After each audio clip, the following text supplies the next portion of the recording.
it's also, more importantly, an emotional identification with a country that uses violence in the most spectacular ways, in the most sort of lawless ways, and suffers no consequences for it. It's a dream scenario for every kind of far right neo Nazi demagogue out there. And that is what Israel represents to the world today. Here in the West, we have a narrative which we are all raised on. Certainly, I went to school in French school, and we learned this narrative that, we dealt with the Holocaust, and Germany in particular not only learned from the mistakes of the Holocaust, never again. Right? This is the kind of mini narrative that we've all sort of bought into, and that because of that, as Western societies, we would never be capable of repeating that kind of violence. You've written that the memory of the Holocaust has been perverted to enable mass murder. Can you talk us through what you mean and how the current narrative over the Holocaust has been distorted? There's a line by Tony Jett in this wonderful book, Post-War, about, not just the creation of the European community, but also, Eastern European nations. Once they emerged from under the Soviet sort of empire or the Soviet shadow, they all wanted to join the Western community. And he says, accepting the Holocaust, institutionalizing the memory of the Holocaust in their respective national cultures was their entry ticket to respectable society. Now, I think we don't really talk about Germany in the same way, but what I've tried to do in my book is to show how for Germany to reintegrate itself into the Western community was to show this exaggerated regard for the state of Israel. One reason why it had to do that was because many of the Nazis from the previous era was still in powerful and influential positions in post-war Germany. And Germany was very exposed in this matter. And I think one way of obscuring the persistence of the old Nazi regime in Germany was to forge these ties with Israel, was to tell people in America and Western Europe that this is their way to becoming respectable again, is to wholeheartedly support Israel. And from that, there are several other distortions, obviously, going on there, and I go into some detail there. I was one of those people who believed that German memory culture had been extremely successful. I think many of us did. Yes, and were impressed enough to say, why doesn't the United Kingdom, or France for that matter, undertake a similar reckoning with their violent imperial past? Why can't they integrate that into their educational syllabuses? Why can't children learn here about what happened there and learn certain lessons for the present and the future?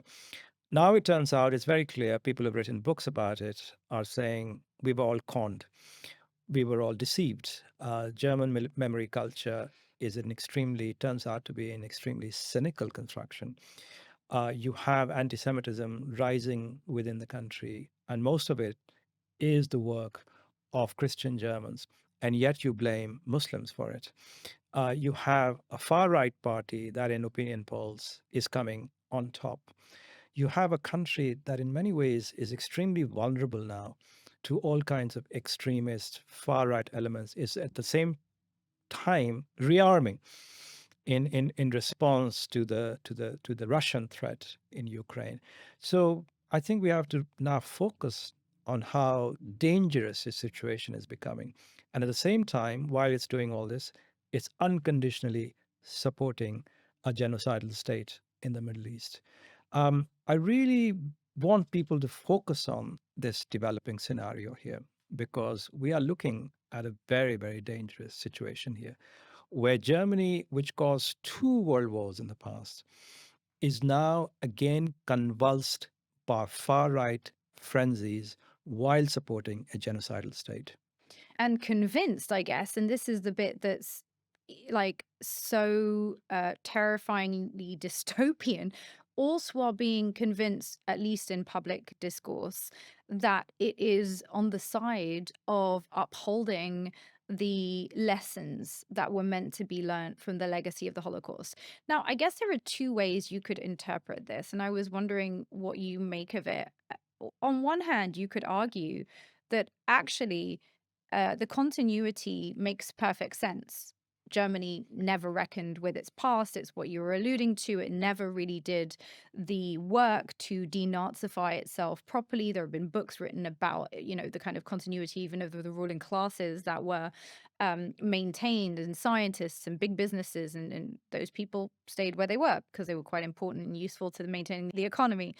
On the other hand, you could argue that the that Israel has therefore provided a moral cover for the continuity of Nazi thought.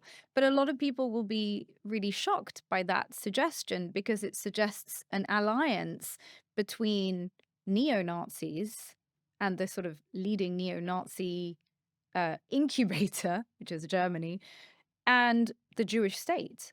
And I think a lot of people will view that as really an untenable connection. Well, if you zoom out from Germany a little bit here, and you look at some of the worst people in the world today, neo Nazis, of course, anti-Semites in United States, in Europe, who are they standing? Which country are they standing shoulder to shoulder with right now? It's Israel.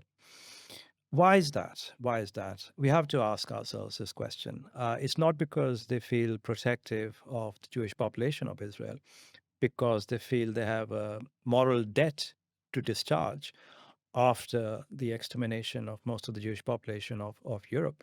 No, it's because they see in Israel not only an ally, a proxy state for Western interests in the Middle East, but actually as an example for what they would like to do in many cases in their own countries, but are unable to really, at least at this point, For now. for now. But I think the impunity with which Israel behaves, the lawlessness that um, it benefits from, is something that people look upon with envy and admiration increasingly in large parts of Western Europe and the United States. And this is a sinister connection that we have to understand. It is an ideological affiliation. It's also, more importantly, an emotional identification with a country that uses violence in the most spectacular ways, in the most sort of lawless ways, and suffers no consequences for it. It's a dream scenario for every kind of far right neo Nazi demagogue out there. And that is what Israel represents to the world today, a lawless state that satisfies, fulfills the deepest, darkest fantasies of the far right across the world, whether it's Millet or whether it's Bolsonaro, whether it's a Christian evangelist, whether it's Marine Le Pen, any number of far right figures that you can think of, they're all aligned with Israel. Can we try to understand the significance of this? It's probably the most obscured fact about Israel is its connections to these, in many cases, neo-Nazi, in the case of Austria, a party led by a former SS officer, like extremely dangerous far-right people across the world. And I think that it's curious to me that that connection remains underexplored. Why do Well, you I've written think it about, is? Miriam, I wrote about a little bit about this in my book, about the German sort of attraction to Israel, which is mediated in a variety of ways. There is a government to government level of understanding and affiliation. But again, there's a very strong, from the very beginning, there was a very strong emotional identification with a country that was militarily so formidable. So in the 67 war, the way the German press covered it, speaking of Moshe Dayan as a sort of next Rommel, the sort of famous general in Second World War. So there are various other ways in which Germans have projected a nationalism that is taboo within Germany onto Israel, a kind of identification with Israel that allows them to, in a way, indulge, as I said, in these fantasies of world domination, of supreme power. And that's really, I find that really creepy and sinister. And again, I see that now playing out in the kind of identification many far right figures in this country, Europe, in continental Europe and the United States feel it's the same sort of, intimacy or attempted intimacy with fantasies, with it's the same kind of identification with nation states, a society, a culture that can commit the worst kind of atrocities and get away with them. Thanks for watching The Tea. Please remember to like and subscribe. And if you've made it this far, why not keep going and check out this episode?